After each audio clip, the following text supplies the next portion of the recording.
Good morning everyone, welcome to live class.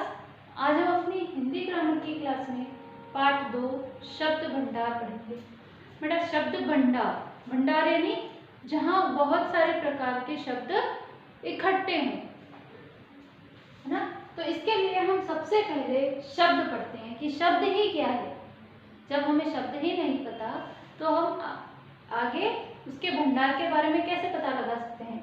तो हम यहाँ पढ़ते हैं कि वर्णों का सार्थक समूह शब्द कहलाता है। कि वर्णों को जब इस तरह से रखा जाए कि उनका कोई ना कोई अर्थ हमारे सामने प्रकट हो, तभी हम उसको शब्द कहेंगे, अन्यथा वह शब्द नहीं कहलाएगा। अब हमारी जो व्याकरण है उसमें शब्दों का वर्गीकरण कई प्रकार से किया गया है कि उत्पत्ति के आधार पर, बनावट के आधार पर, अर्थ के आधार पर, प्रयोग के आधार पर, व्याकरणिक प्रकार के आधार पर। लेकिन आपकी कक्षा के अकॉर्डिंग हम केवल 2 ही प्रकार के शब्द पढ़ेंगे, उत्पत्ति के आधार पर और अर्थ के आधार पर। उत्पत्ति के आधार पर जो शब्द है, उत्पत्ति यानी उन शब्दों की उत्पत्ति कहाँ से पैदा हुए हैं, किस तरह से, कहाँ से हमारी हिंदी भाषा में आए हैं। तो उत्पत्ति के आधार पर जो शब्द हैं वो 4 प्रकार के होते हैं, तत्सम, तद्भव, देशज और आगत।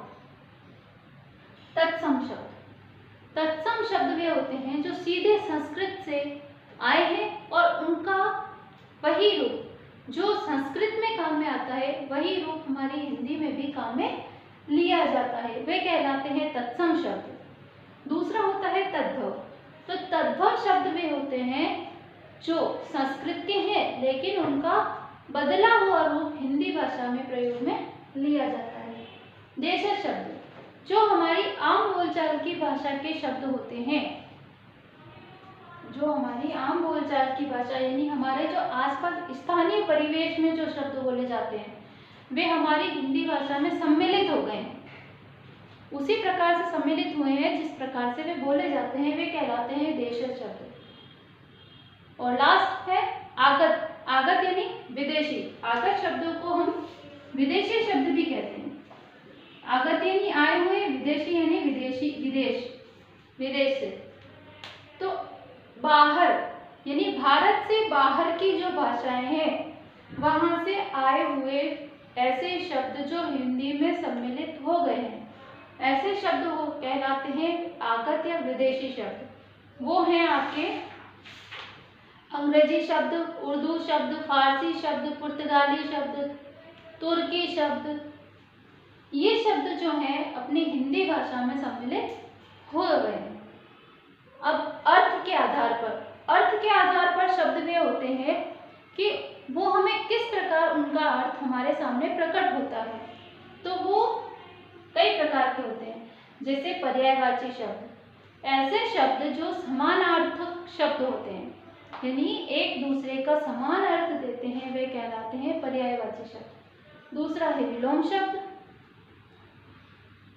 एक दूसरे का उल्टा अर्थ देने वाले शब्द जो होते हैं वो कहलाते हैं विलोम शब्द। तीसरा है वाक्यांशों के लिए एक शब्द, जब हम अपनी बात को छोटे रूप में कहना चाहते हैं, किसी बड़ी सी वाक्य को, वाक्यांश को एक शब्द में प्रकट करें तो वो कहलाता है वाक्यांशों के लिए एक शब्द।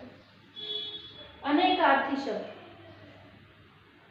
एक ही शब्द के एक से अधिक अर्थ होने पर हम उन्हें अनेकार्थी शब्द कहते हैं।